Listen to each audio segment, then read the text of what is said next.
तो आज से हमने कैंडलस्टिक पैटर्न का नया सीरीज शुरू किया है, जिसमें हम कैंडलस्टिक पैटर्न्स को डिटेल में स्टडी करेंगे और समझेंगे कैसे कैंडलस्टिक पैटर्न को यूज़ करके हम ट्रेड कर सकते हैं। सबसे पहले हम जानते हैं कैंडलस्टिक्स होते क्या हैं।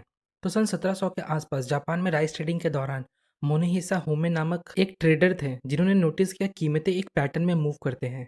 वो दिन में ओपन कहाँ होते हैं, हाई क्या बनाते हैं, लो क्या बनाते हैं और क्लोज कहाँ होते हैं। इन सबको वो पत्थरों पर लिखा करते थे और कैंडल के आकार का पैटर्न बनाते थे। उन्होंने नोटिस किया जब कैंडलस्टिक में कोई विशेष प्रकार का पैटर्न बनता था, तब प्राइस ऊपर या नीचे जाता था। इससे उन्हें बहुत प्रॉफिट हुआ। तो यहीं से कैंडलस्टिक की शुरुआत हुई। तो आगे बढ़ने से पहले हम कैंडलस्टिक के स्ट्रक्चर को देखते हैं। तो कैंडलस्टिक कुछ इस तरह से दिखाई देती है। इसमें जो नीचे की तरफ लाइन होती है इसे हम लोअर विक कहते हैं, जो ऊपर की तरफ लाइन होती है इसे अपर विक कहते हैं, और इस पार्ट को कैंडल की बॉडी बोलते हैं। तो कैंडल मेनली दो टाइप की होती है, एक ग्रीन बुलिश कैंडल और दूसरा रेड बेरिश कैंडल। जो ग्रीन कैंडल होती है उसकी फॉर्मेशन कुछ इस तरह से होती है।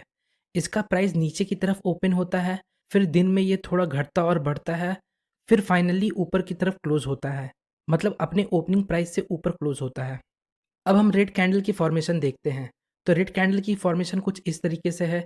इसकी ओपनिंग प्राइस ऊपर की तरफ होती है, फिर दिन के दरमियान प्राइस घटता बढ़ता है और फिर नीचे क्लोज होता है, मतलब ओपनिंग प्राइस से नीचे क्लोज होता है।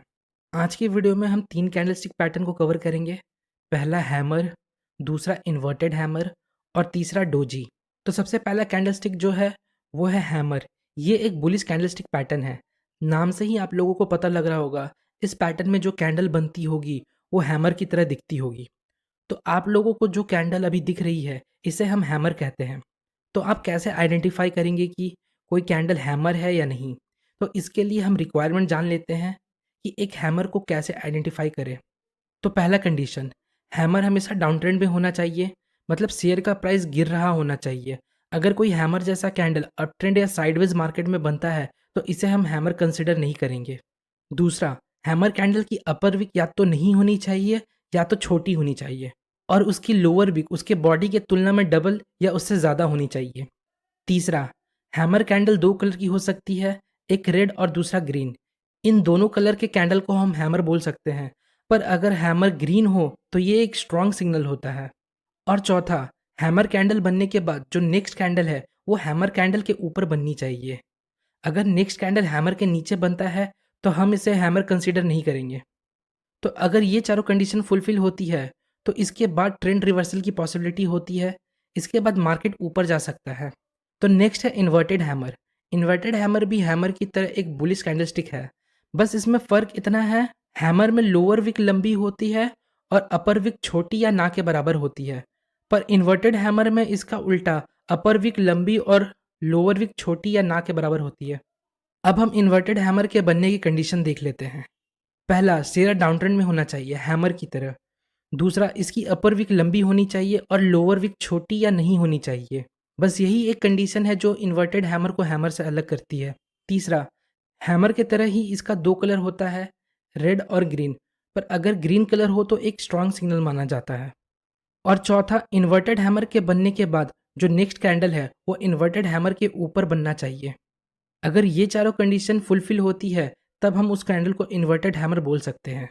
और तीसरा है डोजी कैंडलस्टिक पैटर्न। तो डोजी आपको चार्ट में कुछ इस प्रकार दिखाई देगा। इसका ओपन और क्लोज प्राइस सेम होता है।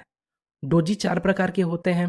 पहला ग्रेपस्टोन डोजी, दूसरा ड्रैगन फ्लाई डोजी, तीसरा लॉन्ग लेग डोजी और चौथा फोर प्राइस डोजी। तो डोजी कैंडलस्टिक पैटर्न में मेनली दो डोजी यूज़ किए जाते हैं, ग्रेपस्टोन डोजी और ड्रैगन फ्लाई डोजी। आज हम इन दोनों को कवर करेंगे।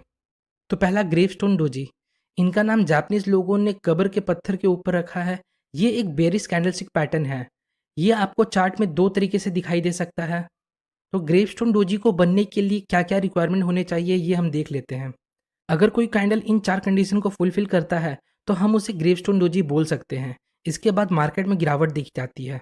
पहला कंडीशन, स्टॉक अप ट्रेंड या बुलिश होना चाहिए और चार्ट में ये एक हाई बनाए।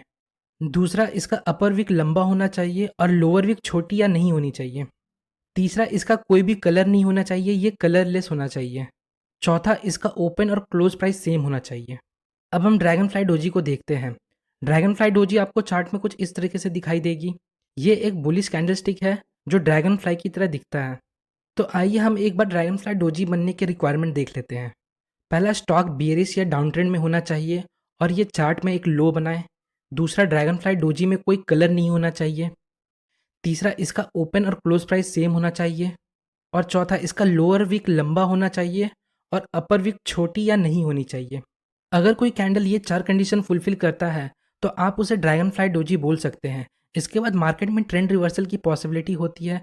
इसके बाद मार्केट ऊपर की तरफ जा सकता है। तो दोस्तों, होपफुली आपको इस वीडियो से थोड़ी इन्फॉर्मेशन मिली होगी। आज के लिए बस इतना ही, मिलते हैं नेक्स्ट वीडियो में। तब तक के लिए best of luck for your stock journey.